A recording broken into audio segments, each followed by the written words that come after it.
Yesterday evening, we discussed about forgiveness.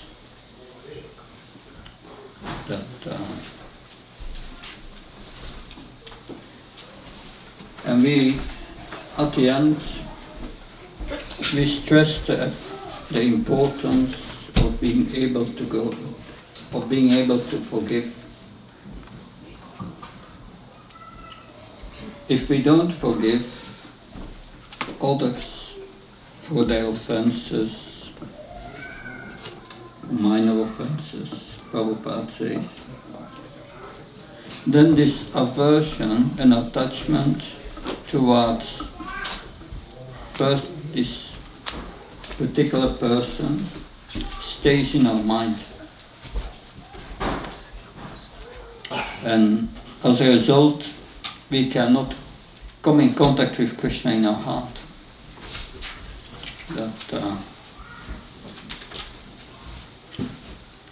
And this is not very compassionate with oneself. It's a lack of self-compassion. Because if we cannot come in contact with Krishna, because we don't love all these part and parcels, then we remain rotating in the cycle of birth and death. And that is not very compassionate to the spirit soul. Therefore we stressed yesterday the importance to forgive within our heart. Sometimes externally it's not possible, but at least in our heart we should forgive.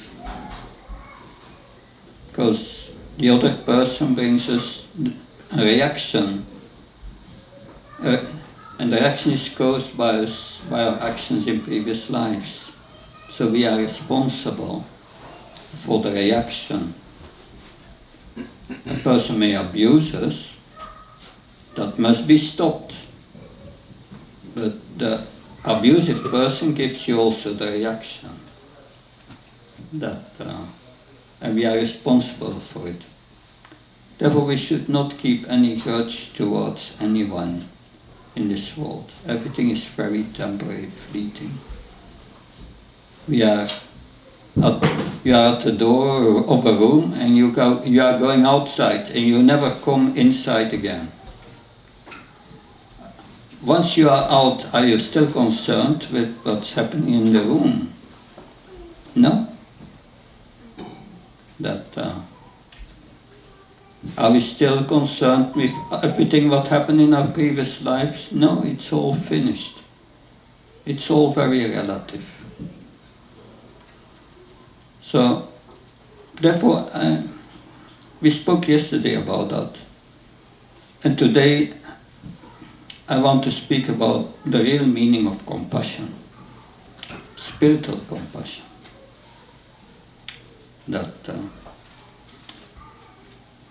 So, before we start, I will read a verse from Bhagvat Gita, and that is the 2nd chapter. In the 1st chapter of the Gita, Arjuna tells Krishna, I will not fight, I don't want to kill my family members. Although they are aggressors, I don't want to kill them. I don't want to kill my teacher, Dronacharya. Would you kill your teacher, Krishna, Sandipani Muni? No. And we will get sinful reactions, he says, if we kill our family members. That's mentioned in Artha Shastra. And Artha Shastra is higher than Dharma Shastra. Dharma Shastra says aggressors should be killed. So he's playing the role of a pandit, Arjuna. this Shastra is higher than that Shastra. And he makes further arguments. Yeah, I will not be able to enjoy a kingdom because I want to enjoy the kingdom with Dronacharya, Bhishmadev, with all my family members. If they are dead, or I'm going to enjoy. And the family tradition will be vanquished. Varna Sankara, that will come. That degraded progeny. Arjuna makes so many arguments, and they are all good arguments according to Shastra. Very good arguments. So Arjuna looks a very compassionate person. That in ordinary vision in this world said Arjuna is a very good person. Now in chapter 2 verse 1, that there and verse 2 and following verses, we will hear Krishna's opinion. Om Namo Bhagavate Vasudevaya. Om Namo Bhagavate Vasudevaya. Om Namo Bhagavate Vasudevaya. Om Namo Bhagavate Vasudevaya. Om Namo Bhagavate Vasudevaya. Om Namo Bhagavate Vasudevaya.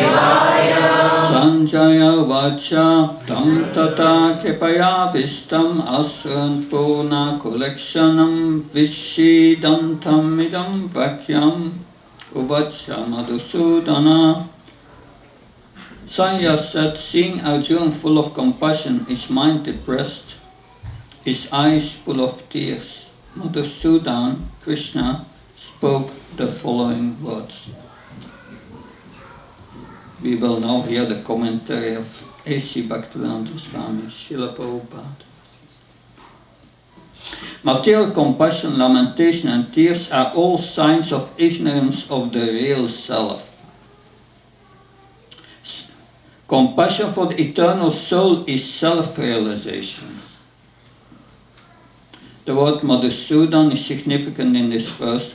Lord Krishna killed the demon Madhu, and now Arjuna wanted to kill the demon of misunderstanding that had taken him in the discharge of his duty. No one knows where compassion should be applied. Compassion for the dress of a drowning man is senseless. A man fallen in the ocean of nations cannot be saved simply by rescuing his outward dress, the gross material body. One who does not know this and laments for the outward dress is called a Sudra, or one who laments unnecessarily. Arjuna was a Kshatriya, and this conduct was not expected from him. Lord Krishna, however, can dissipate the lamentation of the ignorant man, and for this purpose the Bhagavad Gita was sung by him. This chapter instructs us in self-realization and analytical study of the material body and the spirit soul as explained by the Supreme Authority. Lord Krishna, this realization is possible when one works without attachment to the fruitive results and is situated in the fixed conception of the real self. That is Prabhupada's purport. And then we will, in the next verses, Krishna speaks, and he uses very hard words to chastise Arjuna. Om Ajnana Timandasya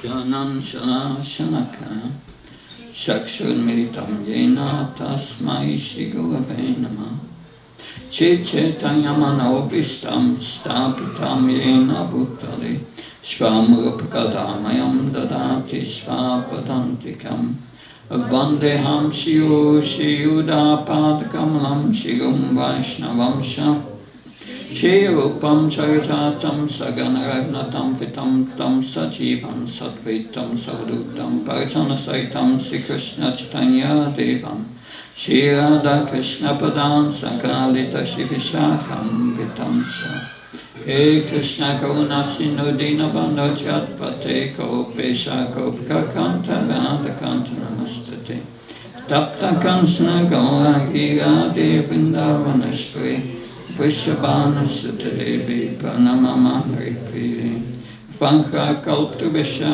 Kripasan Vaivasha Patnam Pavanabhyo Vaishnavyo Namo Namo Jaya Shri Krishna Chaitanya Prabhu Nityananda Shri Advaita Gadadhar Shivasadi Gaura Bhaktavinda Hare Krishna Krishna Krishna Hare Hare Hare Rama, Rama Rama, Hare Hare. Namo Vishnu Padaya Krishna Prasthaya Bhutale Srimate Bhaktivedanta Swami Namine. Namaste Saraswati Deve Gauravani Vacharini Nirvishesha Sinyavadi Paskachaya Sataya Srila Prabhupada Ki. So Arjuna has from a mundane viewpoint made many arguments that make him look like a very compassionate person, a good person. But there are a few points to consider here. Arjuna is a military man, is a military commander, a royal king. And it was his duty to punish those who are transgressing the scriptures, the laws of nature. That Arjuna, because it's mentioned in the Shastras, Dharma Shastras, that transgressors should be killed, especially those who are trying to kill you, those who are burning your house, those who try to poison you, those who try to harm the wife, try to kidnap her or whatever. And the Kurus had done all of these things. So it was his duty as a Kshatriya to punish them. And it's like a police officer. A police officer is going to the street and he sees someone breaking in a house, and he looks very careful and he sees, oh, that is the son of this person, and I know his mother very well. If I'm going to arrest him, he will get a criminal record, he will never get a job, he will and his mother will be very hurt by it, that she will suffer from it. So the police officer said, I look at the other way, I'm not going to arrest him. Is that a good police officer? No. So Arjuna had to do his duty. It was his duty. And he plays a role as a pandit. He says, yes, Dharma Shastra says transgressors should be killed. But Artha Shastra says family members should not be killed. That's sinful. And Artha Shastra is higher than Dharma Shastra. It's like you have at the crossroads you have traffic lights, and traffic lights are going from green to orange, red, back to green. But then suddenly a police officer is situating himself in the middle of the crossroad, and he starts to regulate the traffic. And so a man comes at the crossroad and it's red. But the police officer said, "Come, this side, come." And the man in the car said, no, it's red." Who has priority? The police officer. So Arjuna is arguing based on Shastra. But there Krishna says you have to fight. Who is higher? All these Shastras or Krishna? So that is an issue. But the point is what is the value of Arjuna's compassion? And so that brings the point of that brings out the question: what is real compassion? I remember this is nearly 20 years ago. This was in Mumbai, at the Festival of Tibet, Mumbai, 2001. That's 24 years ago. There you had, who was present there? The Dalai Lama. And the Dalai Lama spoke about compassion. He says, no, compassion, it's wrong. Compassion need not to be based on religion, he said. It's part of human life. Irrespective of whether you are a believer or a non-believer, trying to be a warm-hearted person is essential. It has nothing to do with religion, nothing to do with philosophy. Just without a sense of caring and concern, you cannot be a happy person.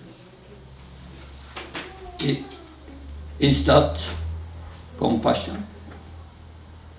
Who thinks that is a form of compassion? Is that compassion?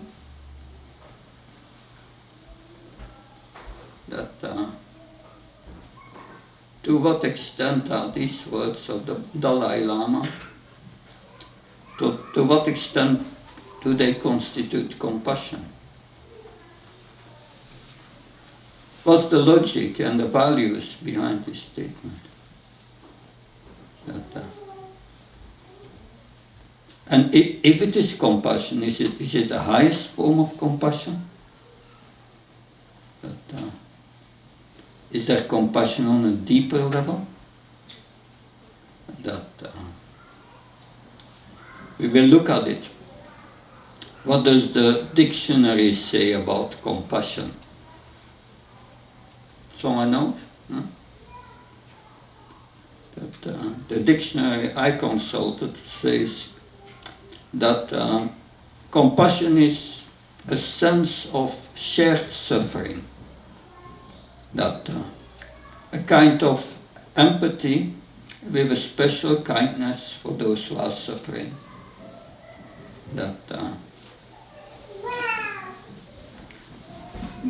The Bible speaks also about compassion. The Bible, and not only in the Bible, you find that practically in all religions, and that's called the golden rule. One who has gold rules, but that's not what it means. Golden rule.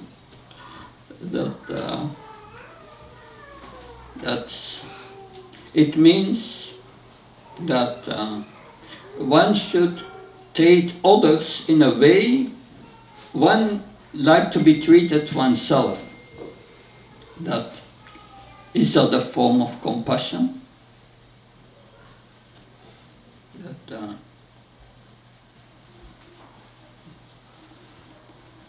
If you look deeper at it, it may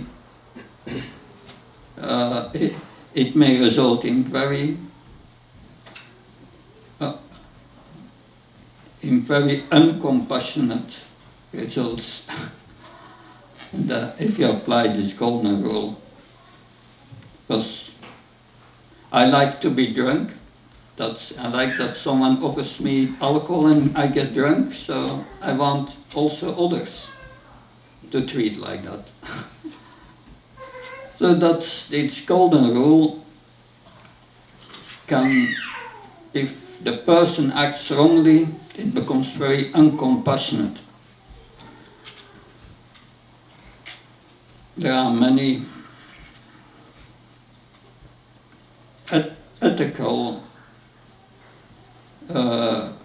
viewpoints one can take on compassion.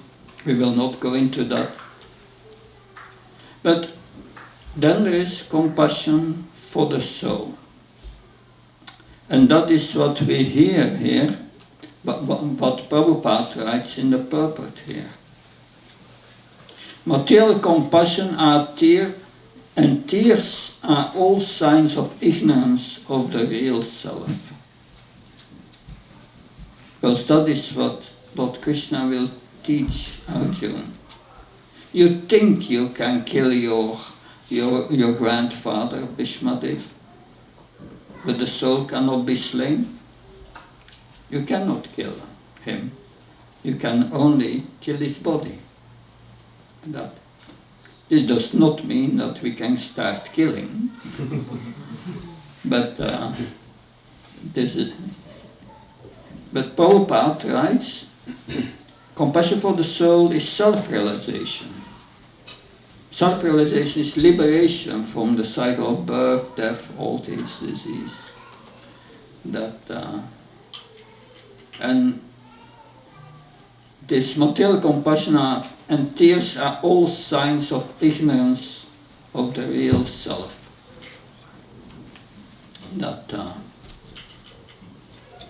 In 2016, I was in Leicester, in the hospital, and my godbrother, Amsagati Krishna Prabhu, also a disciple of Bhakti Charamach, who left this world a few years later, invited me to come to the hospital at the moment his mother would leave her body. And his mother, she had 8 children, which she brought in this world in Kenya. And Kenya, there were original Gujaratis who were 100 years before they came to Africa to build to build the British railways. Because they were all British colonies. And we know in 1972 at a certain moment, Idi Amin in Zambia said these Indians, they are destroying our economy. I give them, was a dictator, Idi Amin. He said, 2 months I give them to leave the country. And they had all British passports. So I arrived as a child. I've seen that in news 1972, 1973. They arrived with 120,000 at Heathrow in London. And many settled around London, certain parts of London, like Hora and other places, and in Leicester and in Manchester, some of them. And they were one of them. So she came with her 8 children to Leicester. And I was there in the hospital when she was going to leave her body. I was at her feet at the bed just before her, and she was hearing Prabhupada chanting that. And my godbrother said to all his family members, and there were about 30 in the room, a big family. When she said when mother gives her last breath, it's a saintly moment. Don't cry. Don't cry. And I looked at her the moment she was leaving her body, and she gave a sign with her eyebrows, and her last breath came out. And immediately all these 30 family members started to cry very loudly, although he told them, don't do. That crying, does that help someone? Who is going to help that? All that crying, that lamentation, these tears? No one. If one understands one is a spirit soul, there is no question of lamentation. The person is going to get a new body, a much better body than before. And happy to give up this old body. But no, material compassion are tears, as signs of the ignorance of the real self. And compassion for the eternal soul is self-realization. That means compassion for the soul, compassion with our own soul, is that we advance in spiritual life and do everything needed. That becomes our priority. Then we are compassionate with ourselves, because the body is like a dress of the soul, and one does not lament for the outward dress, but how to define real compassion, showing concern for the welfare of the body or for the well-being of the soul.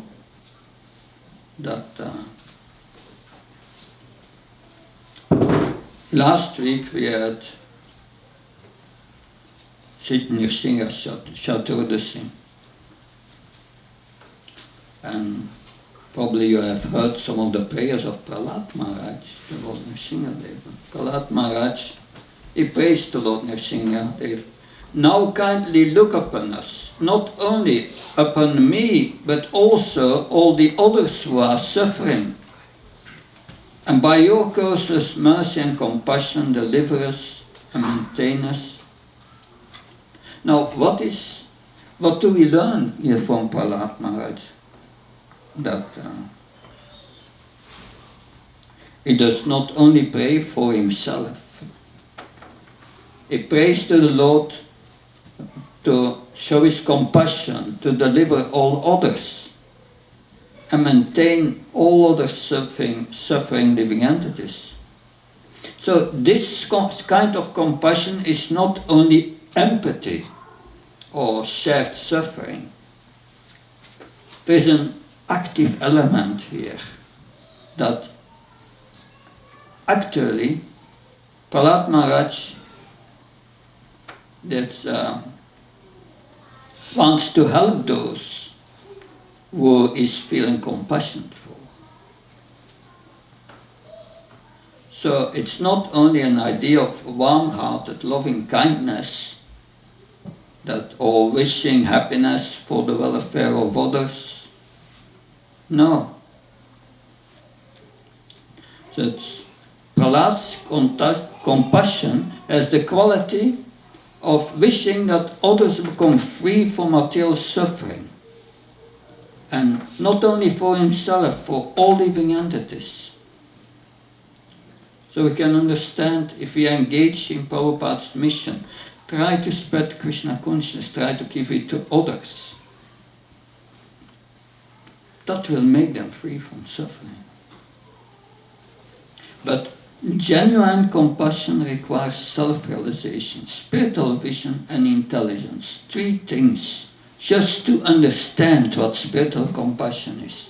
Self-realization, spiritual vision and intelligence. The intelligence, understanding the transient nature of material existence. Everything is very temporary. And the knowledge that the living entity is the soul, and it's different from the material covering, which we see as the gross and subtle body. It requires spiritual vision. So the ultimate nature of reality is that the sufferings of the eternal living souls are due to their misidentification with the bodies. And by that, so in Bhagvat Gita, Krishna explains how the spirit soul, through contaminated consciousness, contacts the material energy. And that's explained in the 13th chapter of the Gita. What is the problem? The problem is Bhakti Prakati Jan Guna, trying to exploit material nature. That's the cause. And due to that, Karanam Guna Sangrasya, you go to one body after another. Transmigration from one body to another. So material compassion compassion for the body will not liberate one from transmigration from one body to another. And will not liberate one from continuous suffering to various forms of life. But spiritual compassion aims at spiritualizing the consciousness of the living entity. That's because we are the consciousness that it should be recognized. We are the consciousness. That consciousness is now polluted. Like it's a different vision. Like one devotee said to another, "You were not in the Bhagavatam class this morning." And the devotee replied, "Yes, I was there. I was sitting there at the back." And the other devotee said, "Yes, I could see that your body was there, but your consciousness was somewhere else. So you were not there."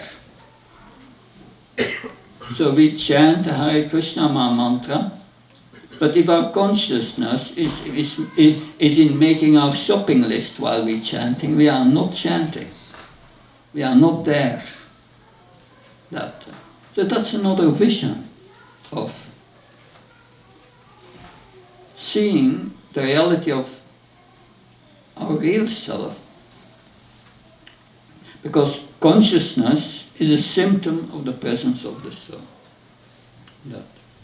And spiritualization or purification of our consciousness will bring us back to its original position. What is our original position? Krishna says, Mamaivam Shachiveda Shiva Buddha Sanatana, Bhagavad Gita 15:7. We are a part and parcel of Krishna. Because we are a part and parcel of Krishna, we are a servant of Krishna. The part and parcel must be connected with the whole. Otherwise, if we are disconnected, then we are in material consciousness. If we are connected, we are in spiritual consciousness. Because the soul is Antaranga Shakti, is the spiritual energy, the higher energy. And Krishna is also a spiritual energy, but the source of all spiritual energy. If we are not connected with Krishna, then we will be connected with the material energy. There is nothing between. We are either Krishna conscious or material conscious. That it's. But if we connect again, then we realize we are a servant of Krishna. A servant who serves Krishna with love. It's the devotion that makes the connection. So it reconnects us in our relationship with Krishna. And this, if we make this connection, we are like as King Rishabhadev says, Brahmasakyam Vanantam, then you experience unending ecstatic happiness. And that's a normal condition that the Vedanta Sutra says, Ananda Maya Vyasat. We are made for happiness, this happiness of connecting with Krishna, not a material happiness. Material happiness is practically no happiness. It's absence of suffering. So you have two elements here that we learn. Compassion for the body, compassion for the soul.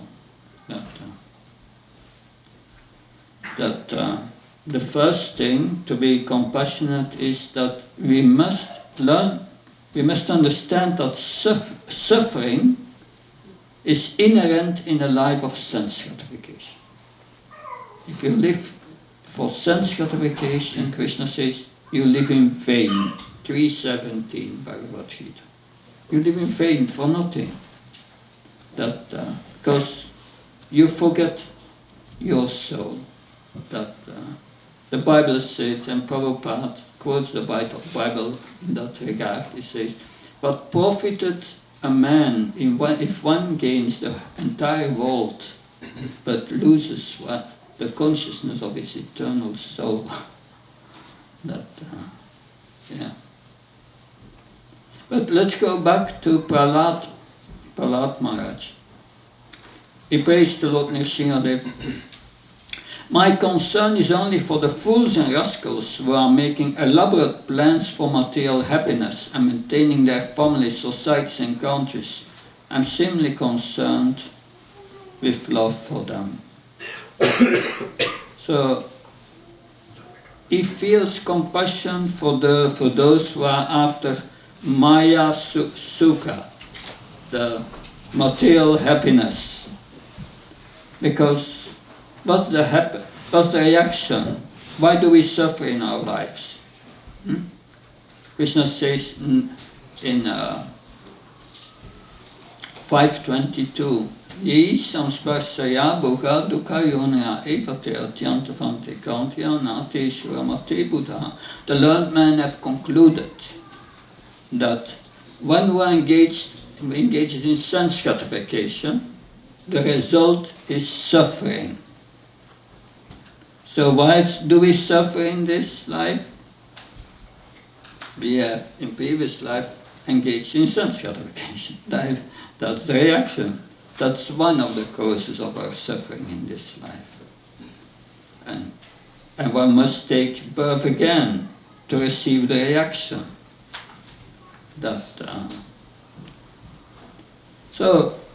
And everyone is making elaborate plans for material happiness. You can go to school, can get a master's in business administration, setting up systems to get the highest profit with the least effort. So you become expert in exploiting on a big scale.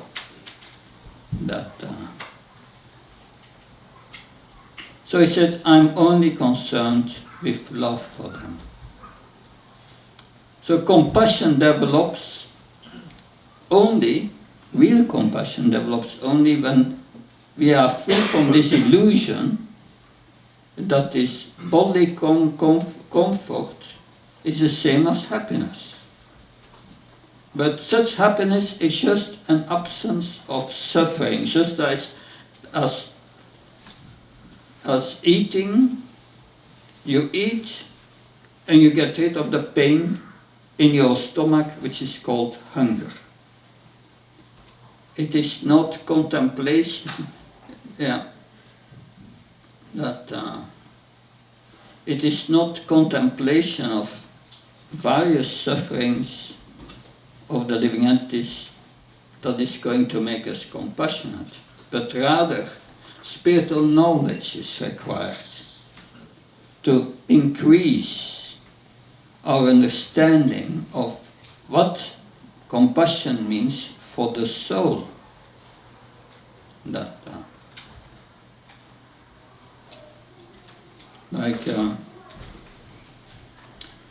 Prabhupada had a dialogue with a Christian cardinal discussing the issue of meat eating.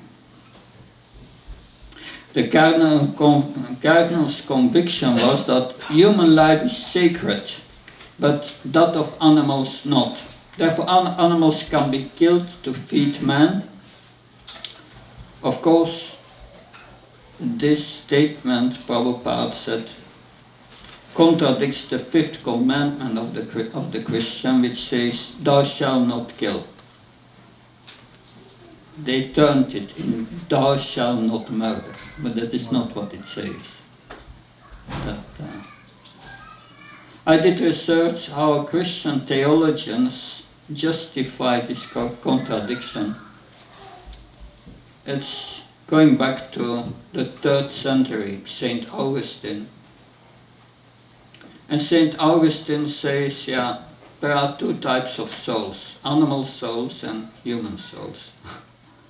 And says, human souls have intelligence, and animal souls have something that resembles intelligence.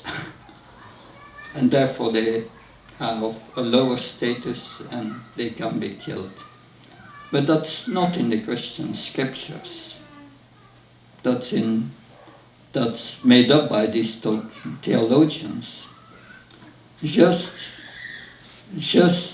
to allow others to kill animals. This is Augustine.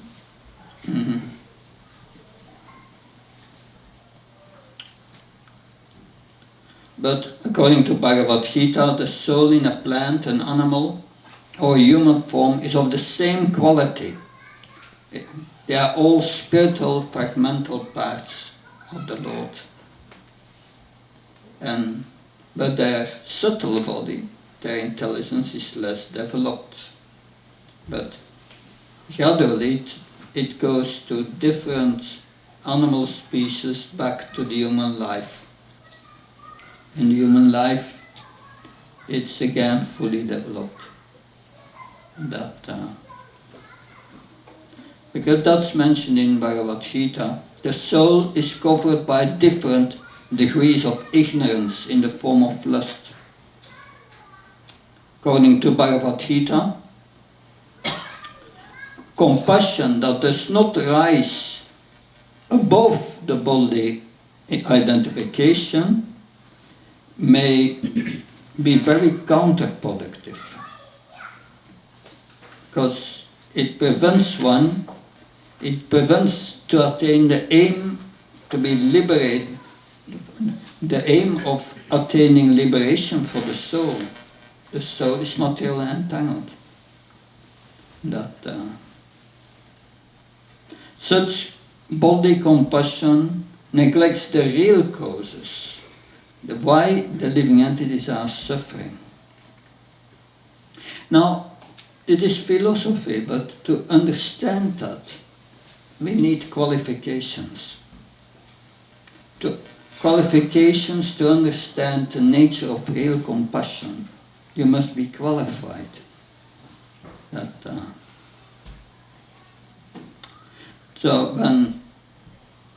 And we see this qualification in Prahlad Maharaj. When Lord Nrsingadev, he offered his prayers to Lord Nrsingadev, because after killing Hiranyakasipu, Lord Nrsingadev was very angry. And all the demigods could not appease him. So Brahma pushed forward Prahlad and said, he appeared for you, you go and you pacify him. And Prahlad went, offered his dandavats and prayers, and when he offered his dandavats, immediately Lord Nrsingadev's anger cooled down, and he took Prahlad on his lap and touched his head.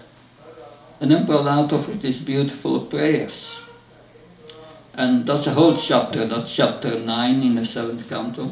And the beginning of, at the end, after the prayers, Lord Nrsingadev is offering benedictions to Prahlad. He says to Prahlad, you can ask me whatever you want, I will give it to you. Many people would like that. God comes to you and say, you ask whatever you want, I will give it to you. But Prahlad, however, did not feel anxious to accept the Lord's offer. Because all these benedictions and the body concept of life, therefore, Prahlad said, my dear Lord, O Supreme Personality of Godhead, because I was born in an atheistic family, I'm not really attached to material enjoyment. Therefore, kindly do not tempt me with these illusions. Because I'm very much afraid of material conditions, and I desire to be liberated from materialistic life. It is for this reason that I have taken shelter of your lotus feet. So these are the qualifications. He says, I don't want this sense gratification. These are illusions. It's going to entangle me further. And he says, I'm very much afraid of that. And that's important. Like the Prabhupada said many times about his American disciples, there's one problem with these American disciples. They are not afraid enough of Maya. So we must cultivate this awareness of this sense gratification, to be very careful. When you see opportunities for sense gratification, it's in Bhagvat Gita said, one must become like a kurma, a tortoise, who withdraws his limbs in the shell immediately. So he said, I'm very much afraid of material conditions. And the second thing is, I desire to be liberated from materialistic life. Who desires to be liberated from materialistic life? Lord Chaitanya was touring in South Africa somewhere, and a Brahmin cursed him. He said, you will never be able to enjoy anything material in your life. And Lord Chaitanya was so happy with this curse. Of course, Lord Chaitanya is Krishna himself, but Prahlad Maharaj said, I desire to be liberated from this materialistic life. I don't want this sense gratification. We see in the 6th canto of the Bhagavatam, the near-death experience of Ajamila,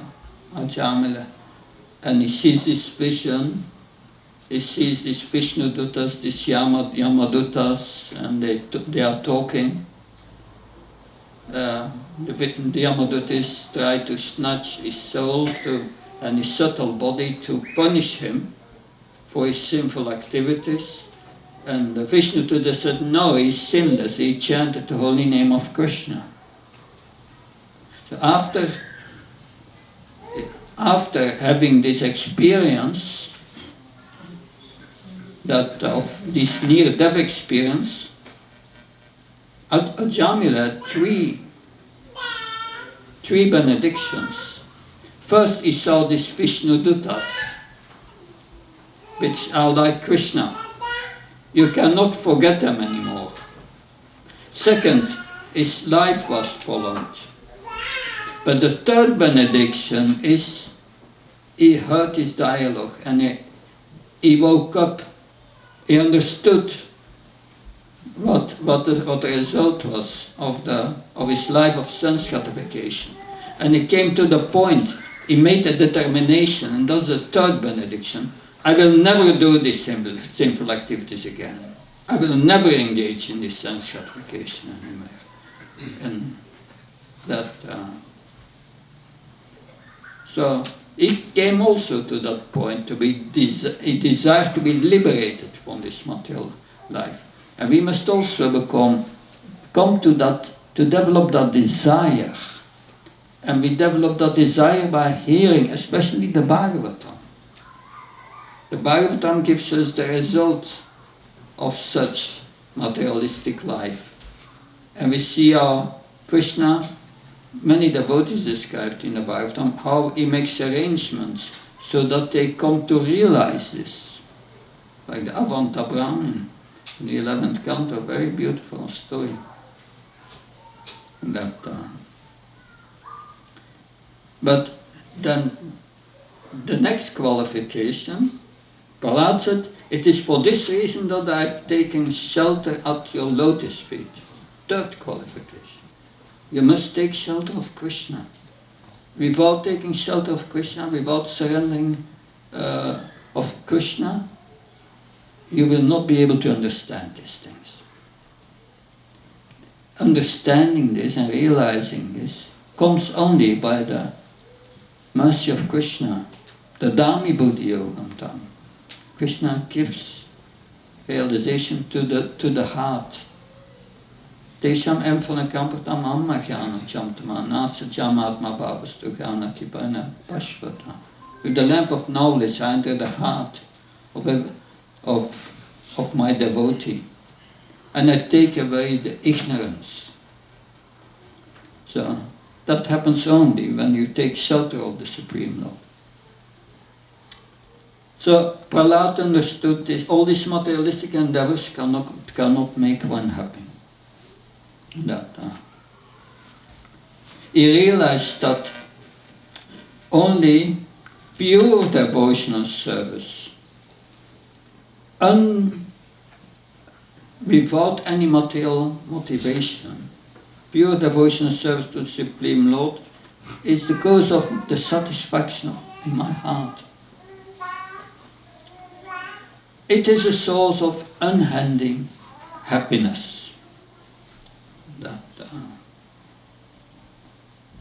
And this material opulence cannot give happiness to the heart. About 20 years ago in the United States, a man won the lottery, and he received at that time $360 million. After receiving the news, he was accompanied by his pet granddaughter. He flew to New York to collect the money. Back home, he found out that he had suddenly more friends than before. Even a cousin in the third grade family lineage, whom he had not seen since birth, showed up. Although he was visited by so many people, he felt lonely, dissatisfied. He realized that the new friends were all after his money, and that their relationship were only based on material gain. In the meantime, I started to spend money lavishly, especially for the benefit of his 16-year-old pet granddaughter. He bought her 3 cars and arranged for a meeting with our favorite rap singer. And somewhat later, relatives, friends, school friends, and others started complaining about his granddaughter's arrogant character. She was proud, egoistic, showed egoistic behavior, and finally she died at an overdose of drugs. And that day the man cursed the day that he ever won the lottery as it brought him only unhappiness.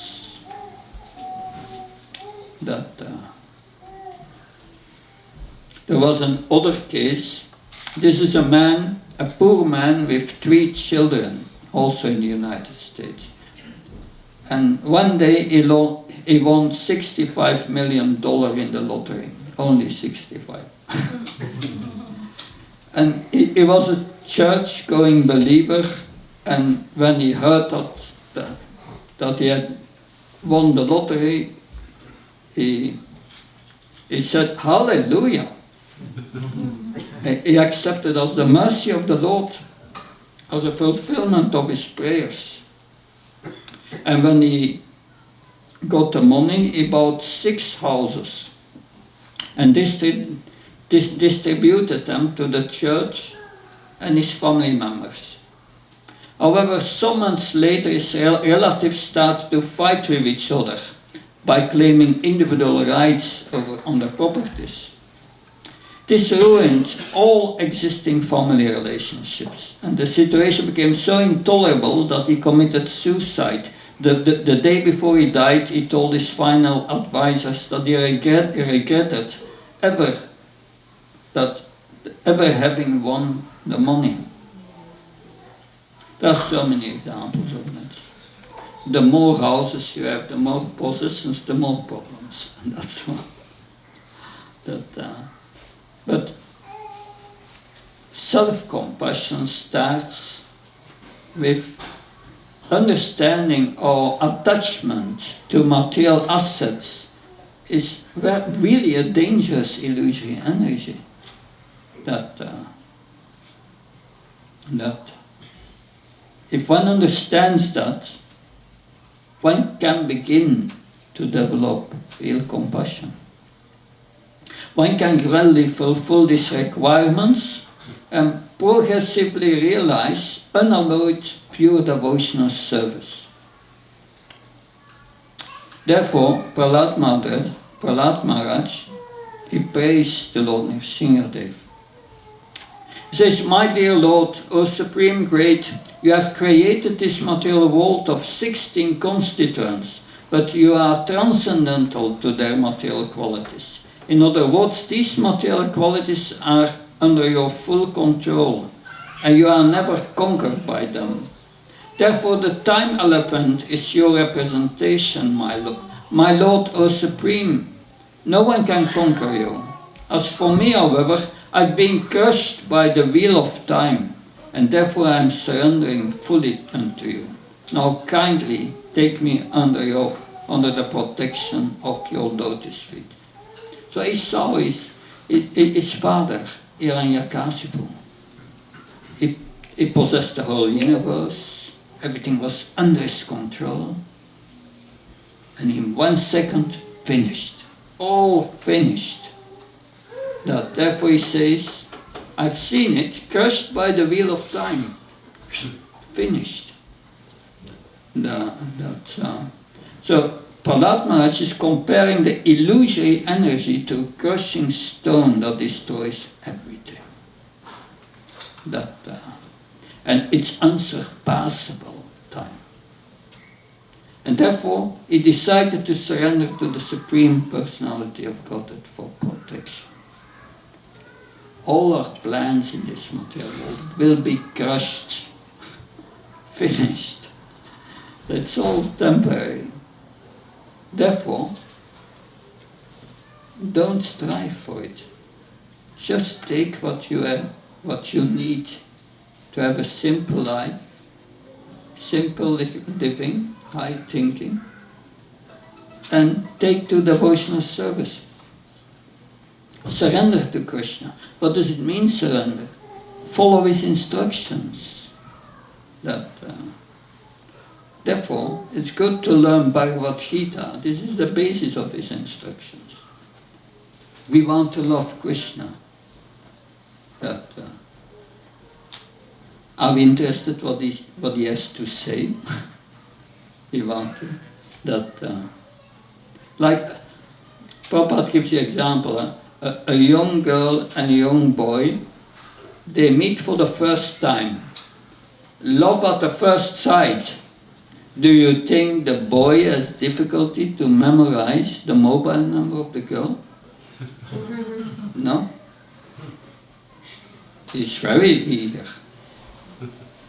So, if we want to love Krishna, are we eager to know what he has to say to us? That we should take Bhagavad Gita very serious and try to understand its words. It's not that you have to memorize everything, but try to understand what he says to us and what he expects us to do. And study Prabhupada's purport, who explains how to bring it in practice. So that's the beginning of self-compassion.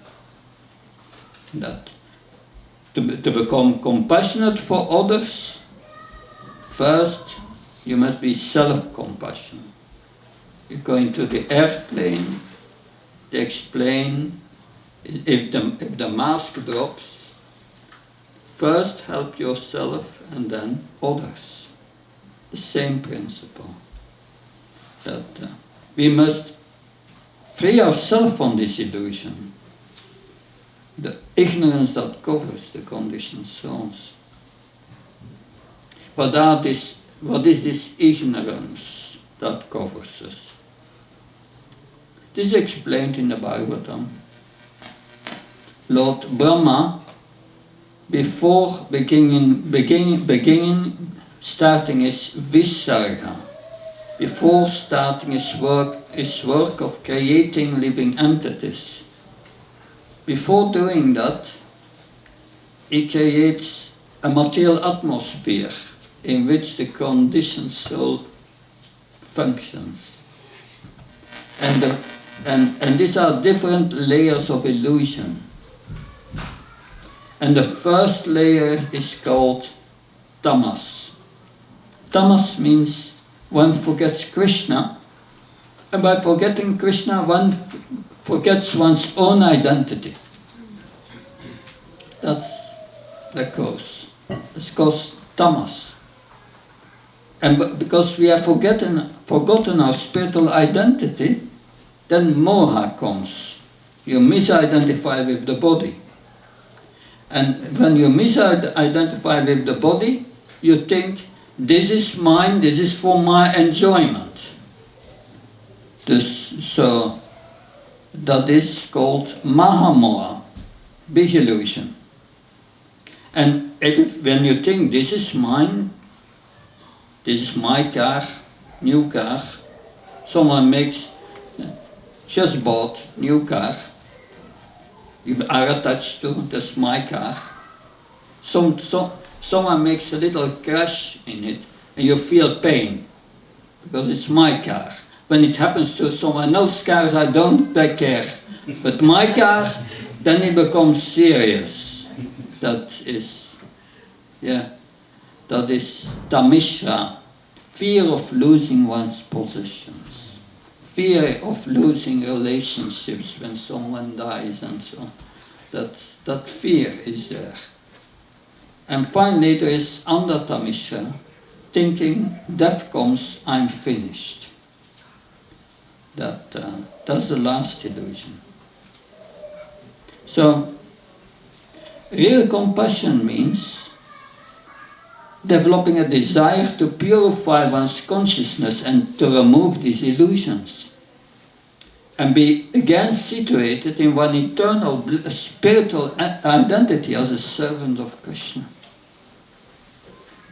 And so this desire of purification is very important. It's a divine quality. 16th chapter of Bhagavad Gita, Abhaya Sattva Samsudir. Sattva Samsudir. Purification for one existence. In the 5th chapter of the Gita is also mentioned that one should use one's intelligence, one's mind, one's senses, one's body, all one's convictions for purification of one's existence. The yogi acts only for the sake of purification. Then that should become our business. removing these illusions and become again situated in one's spiritual identity as a servant of Krishna. And also Prahlad Maharaj expresses this desire for purification. He says, that's this verse, Namaste Narasingaya, Namaste Asya Prabhava Vachanaka Vachanadam Skramasyam Randaya Randaya Rasurasa Abhayam Abhyamatmi Bhyusti Om Shram. He says, "Oh my Lord, who possesses nails and teeth just like thunderbolts." So you have these sharp nails, he says, like chisels, that vanquish our demon-like desires for fruitive activity in this world. Please appear in our heart and drive away our ignorance, so that by your mercy we may become fearless in the struggle for existence in the material world. So he's saying, now, Lord Nrsimhadev, you have these sharp nails, go into my heart and take everything away. Take all these impurities, these illusions away from my heart. That Prabhupada writes in the purport, or in a lecture he says, every devotee should learn to pray like this. One should have the courage to pray like this. Take away these illusions from my heart, these impurities. Do the operation now. But mostly we cannot pray wholeheartedly. We say to Krishna, yes, it's good, but not right now. I have still so many plans. But these plans are just plans in illusion. That we think we are going to be happy. But you cannot be happy in this world. It's always distraught with distress. It's mixed. A little happiness and a lot of distress.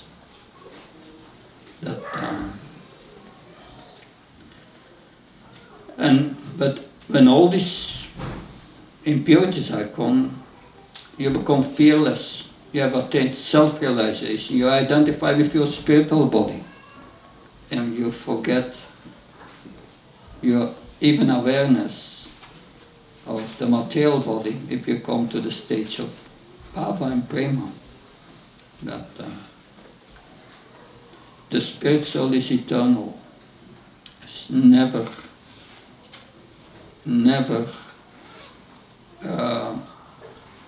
will it undergo death.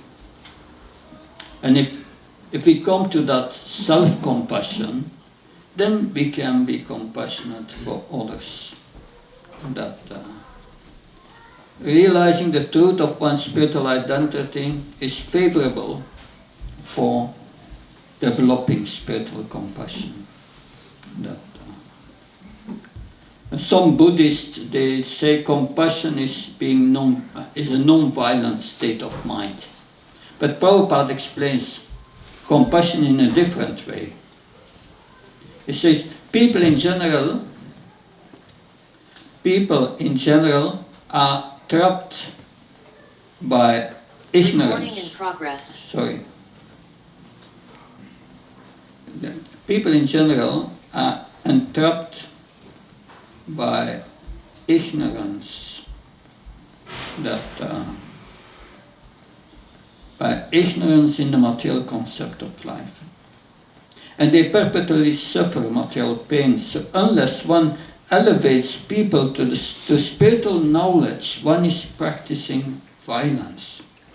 That's a strong statement. One should try his best to distribute real knowledge to the people so that they may become enlightened and leave this material entanglement. Yeah. So Prabhupada says distribution of spiritual knowledge, preaching, is the same as spiritual compassion. Therefore Prahlad Maharaj said, Kamara Acharit Prapakyo Dharamam Bhartamam Dulabam Manusam Tyam Tapya Dhruvam Artadam. He says, one should cultivate Krishna consciousness from the Karma age, 5 years old, because the human form of life is very rarely attained. So Prahlad Maharaj advises to educate children from childhood, engage them in spiritual activities.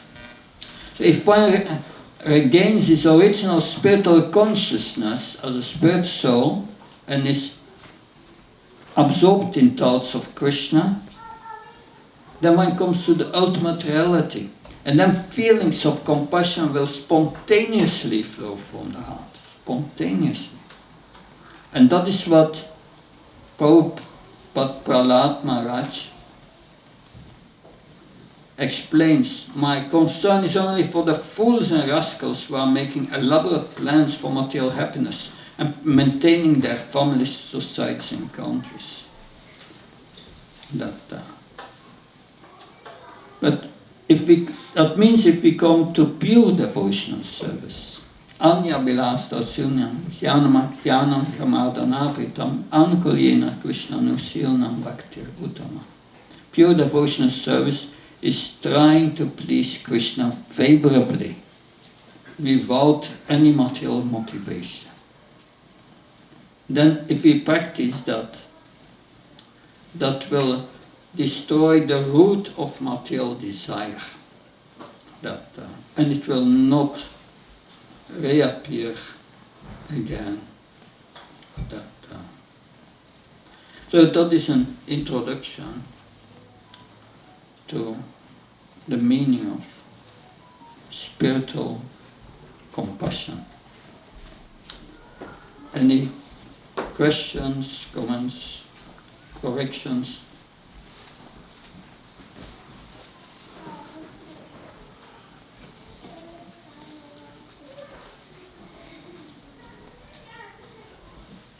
Everything clear?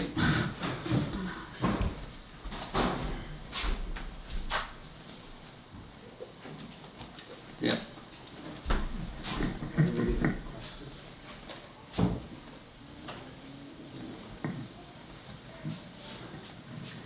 Then I have a question.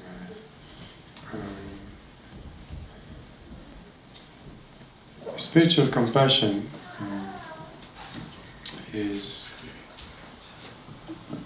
has to support your sadhana basically. And we have to weigh the situation where sadhana should not get impacted. And I have been asking this a couple of times, for the past couple of days. Yeah. But how to sometimes in a situation, how to handle it practically? Maybe something you may have to repeat, but I would like to hear it again. Yeah, but I think this because we are strongly covered by the illusory energy, especially when we are out of association of devotees. And that, when you are speaking about thinking out about Prabhupada it's a verse in the 5th chapter of the 1st canto. In the commentary he writes, yes, if neighbors may be of a different culture and may speak a different language which they don't understand, but if there is fire in the house, the neighbors will automatically come and help to put out the fire. There is no language needed. They understand the necessity. So, in the same way, if we hear the Bhagavatam, gradually we start to understand, I'm in trouble. I'm in trouble. And I can only get out of it by the mercy of Krishna. So that will support one's sadhana. positively. If one thinks everything is all right, and yes, my family, there is some suffering, but okay, everything goes well. I don't need Krishna, and but then there's no impetus for spiritual life. One need to understand, I'm in trouble. I'm here because I'm a fool. I'm a big fool. That because I'm here because I want to enjoy without Krishna. That I've rejected this, I've rebelled against him, and I'm here now in difficulty. And only Krishna can get me out. And that is the reality. That therefore Krishna says, surrender to me. In the 18th chapter, Krishna gives there two options that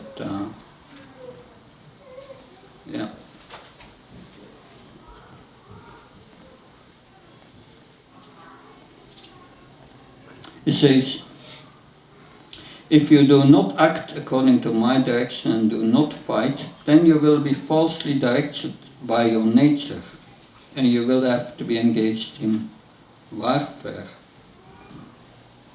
But he says, if you become conscious of me, you will pass over all the obstacles of conditioned life by my grace. If, however, you do not work in such consciousness, but act through false ego, not hearing me, you will be lost. So, there's nothing between.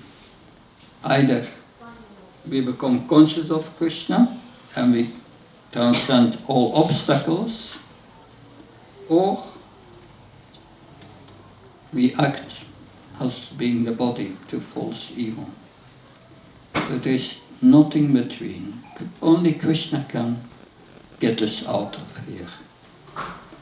And if that consciousness does not develop, we don't have the urgency. This illusion is very strong, these 5 illusions that I mentioned. That forgetting Krishna and forgetting one's spiritual identity, and then one thinks oneself the body and the enjoyer.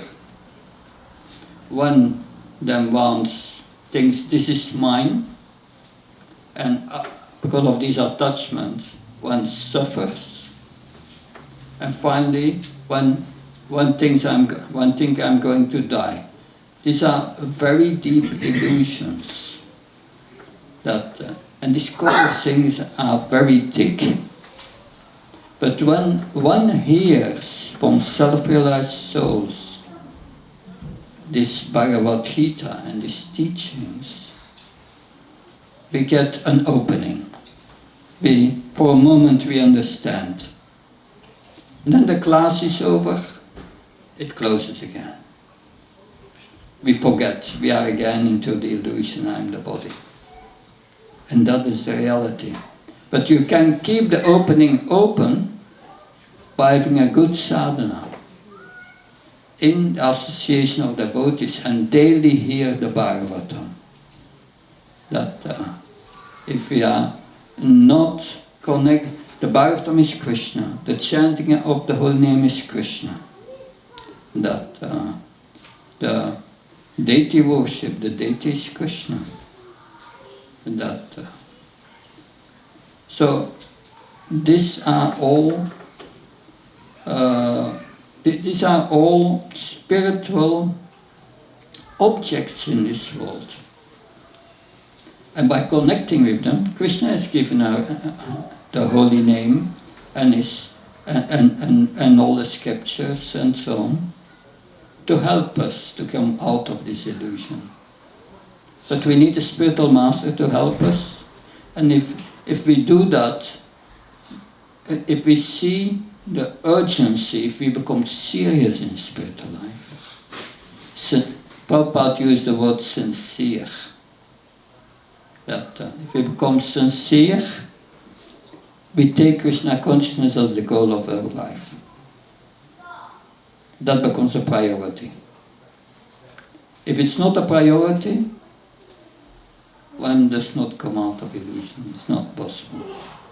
It must become the priority. We may have many goals, many desires, but that should be the primary desire. And that is a reality. If we come together, like today, we get an idea that you should regularly come together and hear the scriptures. And surely, we understand this urgency that we have to come out of the material comfort zone. That if we are in a material comfort zone, then we think everything is all right. And Krishna says, okay, that's what you want.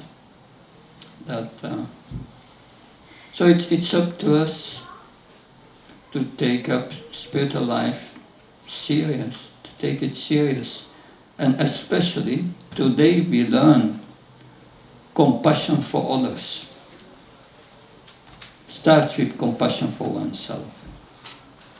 If you feel compassion for yourself, for the spiritual self, naturally, this compassion for others will grow.